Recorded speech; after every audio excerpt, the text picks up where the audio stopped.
All right, welcome back, guys. We're continuing our rookie series for the 2023 rookie quarterbacks. We've got Bryce Young and CJ Stroud. You can check out those episodes on sportsgamblingpodcast.com or SGPN Fantasy Football, wherever you listen to your podcast. Appreciate you guys checking in. Here's our Will Levis episode. We're going to give you 3 pros, 3 cons, and give you 1 player comp.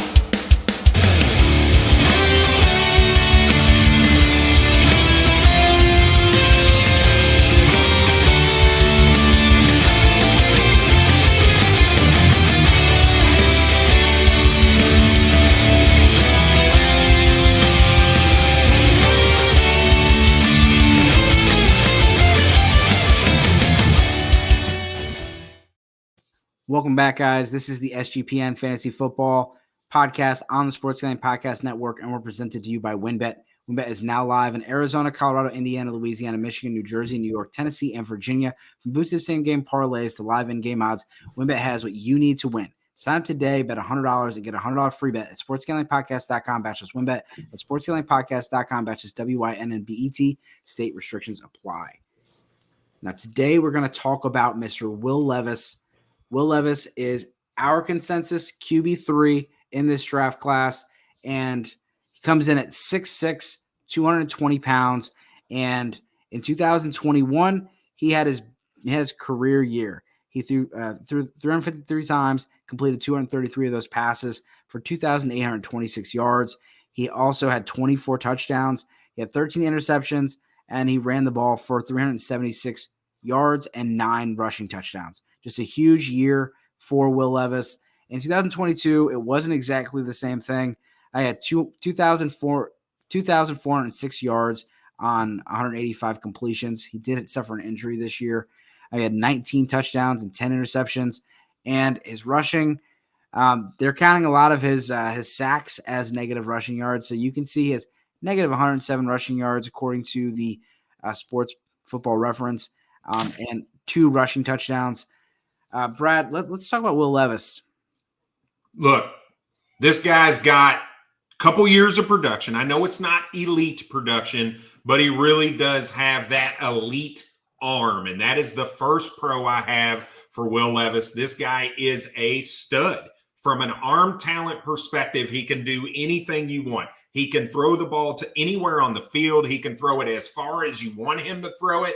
And the really cool thing is that he can change. He's very Matthew Stafford-esque in his ability to throw different arm angles depending on how the defenders are in front of him. He is, I'm telling you, an elite thrower, and I believe the best arm out of anybody in this class right now if you just look at that talent. Now, he also, coupled with that elite arm and being able to make throws, he can also do a really great job of adjusting his velocity or even touch passing those balls in between defenders. He can zip it in there, and it just looks effortless for him to do it. And it's a high velocity, just dart to the wide receiver in a bunch of situations. Just watch it. It's very, very interesting. And his scrambling ability, I'm going to equate it to, I'm gonna blow the player comp early, right? His last pro is his scrambling ability. This dude is Ryan Tannehill reincarnated. When you think Ryan Tannehill, you don't think rushing quarterback, but every single year, this guy's getting you 6 or 7 rushing touchdowns. That is the skill set that Will Levis has. He's got some legs on him.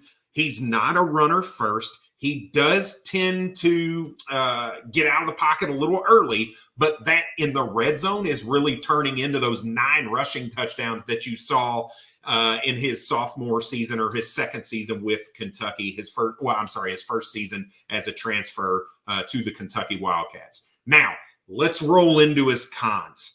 Sometimes his arm gets him in trouble. Sometimes he thinks because I have this elite arm, I can force the ball in there. And his decision-making at times is not great. And you can see that in that touchdown to interception ratio both years under 2-1. Not what you want to see. But you can kind of work through that, right? When you got the talent, just coach him. Hey, dude, you've got to check down here. Don't force it. take the check down, throw the ball away, use your legs. So with good coaching and a good coaching staff, I think it could be dealt with. But his decision making when you watch him on tape, it's pretty negative in many cases of forced throws. Now, the other one is reading the defense. And I struggled with this because I'm a Kentucky fan, right? Anybody who's listening kind of hears me throw those chats in there every once in a while.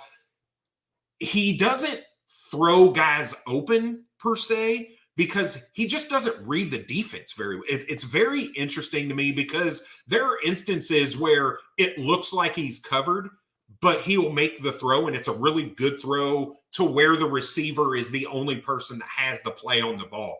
But when you confuse him, if I think defense, what's a really Baltimore Ravens defensive coordinator? Mike McDonald. Yes. All right. This dude is really good at disguising coverage. And I'm telling you right now, Will Levis is going to struggle with that big time because he will not read it. He will take that first throw, and if it looks like it's there, he's going to make it. And oftentimes that's going to end up turning into a batted ball or an interception and possibly some pick sixes. So I'm a little concerned about his ability to read the defense. And then the other one is because of that, he is turnover prone.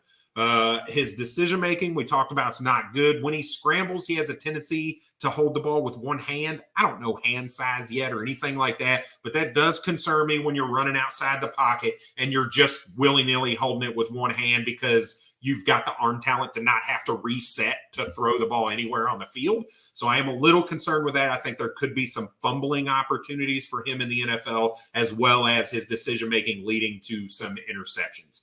I led already into his player comp, but I'm going to solidify that again. Ryan Tannehill, to me, that's it, right? We saw Ryan Tannehill go top 10 in the NFL draft. I think that's a pretty solid spot for Will Levis. I could see him falling a little bit as well, but I think draft capital is going to be similar size. Will Levis is a little bit taller than Ryan Tannehill. Tannehill comes in at 6'4", about 220 pounds, whereas Will Levis is 6'6". But again, the arm talent coupled with the fact that they've got that sneaky rushing touchdown upside, I really think it's a solid comp. Ryan Tannehill, who is the quarterback for the Tennessee Titans. Yeah, and with Will Levis, the draft projection is he's going to be a top 10 pick. Bryce Young and CJ Stroud are projected to be a top 5 pick. With Will Levis, projected to be a top 10 pick and could sneak up into the top 5. A lot of rumors that Carolina really likes him. A lot of rumors that the Colts really like him. Some people have him going to the Raiders. It really depends on where these free agent quarterbacks land. Does Rodgers or Tom Brady go to one of these teams? And is there a trade? And I think if we do see a big trade where the Bears trade out, you're going to have a lot of people that are all over the place, whether it's Will Levis, CJ Stroud, or Bryce Young. And he is in that conversation right now. And until we get more information, he's going to continue to be in that conversation with those guys, whether we believe he should be or not. And let us know if you believe he should be in that conversation, because there has been talks about him going number 1 overall. And so my comp for him is Daniel Jones. I'm a Giants fan. I think some of the turnovers and things like that you've seen with Daniel Jones. And so your hope is that you can have someone work with him and you can see that kind of a change like you saw with a Josh Allen, like you saw with a Daniel Jones, because this guy does, like Brad said, he's got the tools, he's got the size, you got all the things you're looking for. And this year, just so everyone knows, he lost his best playmaker and 3 starting offensive linemen to the NFL draft. And that's obviously a big change to the offense, a big change to him. And he ran, it was Shane Steichen. I'm going to say the name wrong, but he is from the McVay tree. So he runs kind of a West Coast offense, the Kyle Shanahan McVay style.